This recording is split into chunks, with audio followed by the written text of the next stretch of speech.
Монголын хүүхдийн спортын 6 дугаар наадмын 2 дугаар шатны тэмцээнүүд Орхон аймагт амжилттай болж байна. Уг ажлын хүрээнд өнөөдөр хөнгөн атлетикийн төрлийн тэмцээн болж шилдэгүүдэд шалгаруулсан юм а. Мөн тус тэмцээнүүгээр ерөнхий боловсролын сургуулийн сурагчдын дунд болдог хөгжлийн бэрхшээлтэй хүүхдүүдийн тэмцээн болсон юм а. Хөнгөн атлетикийн аймгийн аварга сургууль 6 дугаар наадмын хөнгөн атлетик тэмцээн 2 өдөр 5 сарын 1-2-нд явагдаж дуусч байна. Тэмцээнд 20 байгууллагын 400 гаруй тамирчид хурд хүч авах сан байгаас харилаа. Тэмцээнд 9 төрлөөр алтан хөрөл медалийн төлөө өрсөлдлөө. Энд төрүүлсэн одоо шилдэг тамирчид бол 9 сарын 15-нд бол Улаанбаатар хотод 6 дугаар их наадмын 3 дугаар шатанд өрсөлд эрхээ олж авсан юм аа. Энэ жилийн тэмцээний онцлог нь болохоор одоо бас хүүхдүүдийн идэвх чармаалт бас ихссэн байна.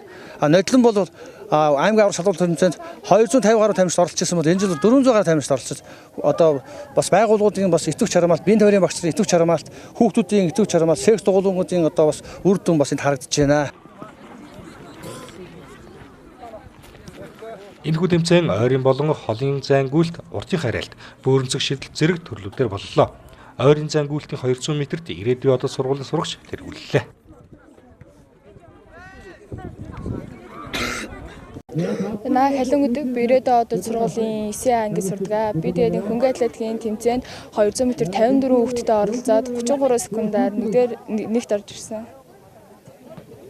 Одоо энэ нэгт орсон юм хот руу тэгээд хотор дараагийн тэмцээндээ одоо хичээнгүй бэлтгэл хийж амжилттай оролцоод дараагийнхаа амжилтыг гаргадаа гэсэн. Мандах Эрдэнэчэр гэдэг 17 дугаар сургууль 9-р анги тэгээд 800 м-ийн төрөлд ер нь 20-30 хүүхдээс 2 дугаар ирсэн мөнгөн медаль авсан. За би намайг Эрдэнэ онголог гэдэг.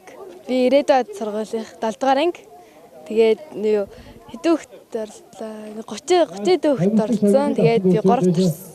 Тэгээд маш баяртай. За баярлалаа.